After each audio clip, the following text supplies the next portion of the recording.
Hi guys! Welcome back sa page Kapampangan Cooking. For today's video, magluluto tayo ng Charlie Chan ng Yellow Cab. As you can see, meron tayo ditong chicken.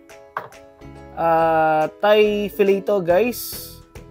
Pwede ring breast fillet. Pero I suggest na Thai fillet ang gamitin nyo. Thai part ang gamitin nyo. Mas malasa kasi kaysa sa breast part. Ang una natin gagawin, imamarinate muna natin yan sa soy sauce. Maglalagay tayo ng soy sauce, siguro mga 3 tablespoon. Ayan guys. At saka cornstarch. Mga 2 tablespoon. And then, haluin lang natin.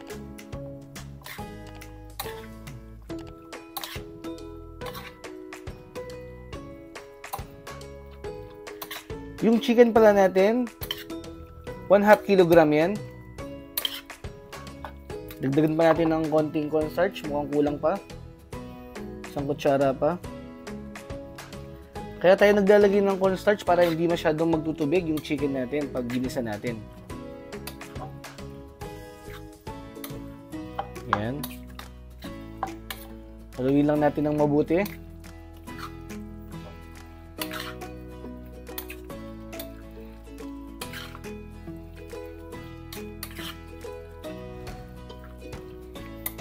And guys, okay na yan. Imamarinate natin yan ng mga 15 minutes. Pero habang minamarinate natin yan, lulutuin na natin yung ating pasta. Magpapakulo lang tayo ng tubig sa ating wok.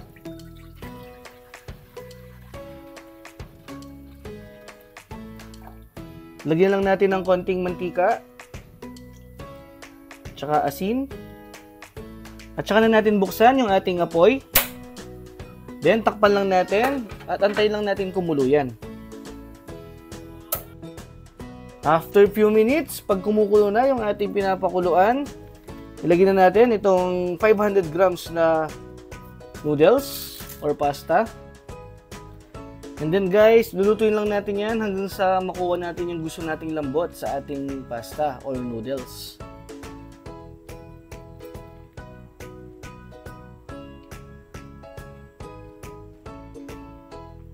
After few minutes, ayan guys, nakuha na natin yung gusto nating lambot sa ating pasta. Pwede na nating patayin yung apoy. At i-drain lang natin yan. At saka na natin igigisa yung sauce ng ating Charlie Chan. Papainit muna tayo ng mantika. Kapag mainit na, lagay na natin itong 6 cloves na minced garlic.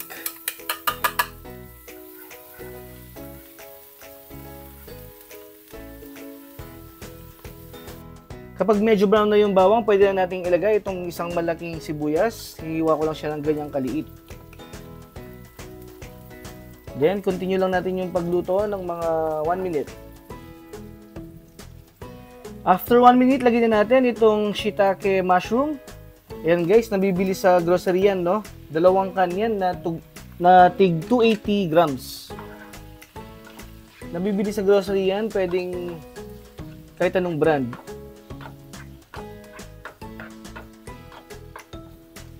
Actually, kahit isang lata lang guys, no, pwede na. Kaya lang, mas gusto ko kasi yung mga mushroom, kaya dinagdagan ko siya. Ginawa ko siyang 2 lata. Continue lang natin yung paggisa ng mga ilang minuto. After 3 minutes na paggisa, pwede na nating ilagay yung minarinade natin chicken kanina.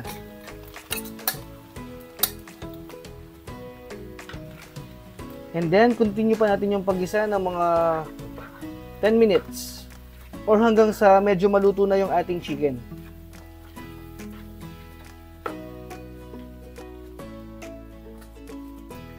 After 10 minutes, ayan na siya guys. Ganyan na yung itsura ng ating niluluto.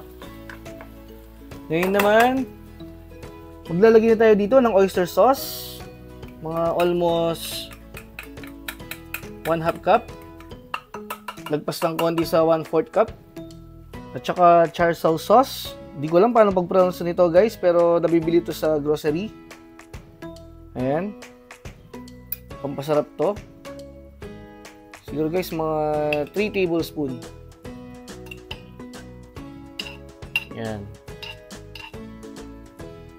And then, 2 kutsarang peanut butter.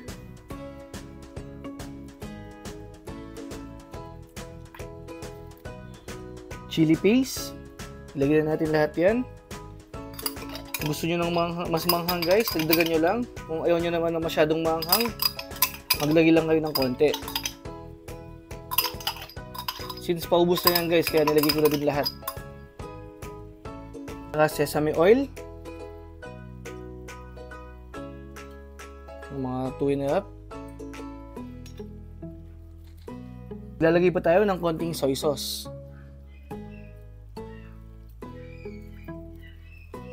Yan guys, pwede na yan. Tsaka na natin haluin. Haluin natin mabuti.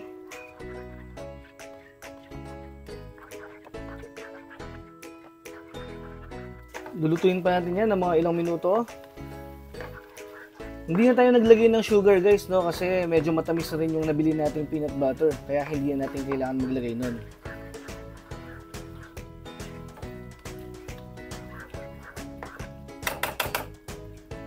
Lalagay pa tayo ng konting tubig.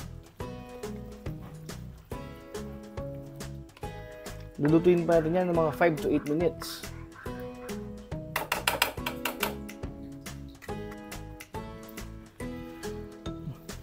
After 8 minutes, iset lang natin yung apoy natin sa pinakamahina. Para hindi tayo masunugan sa baba nito. And then, ilalagay na natin yung niluto nating noodles kanina.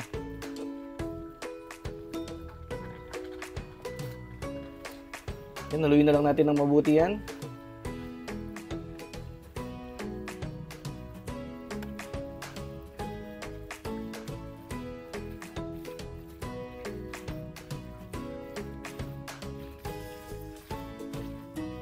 Ayan guys, pwede na natin patayin yung apoy.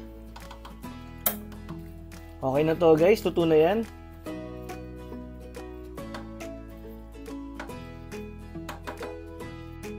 Maglalagay na lang tayo ng spring onion.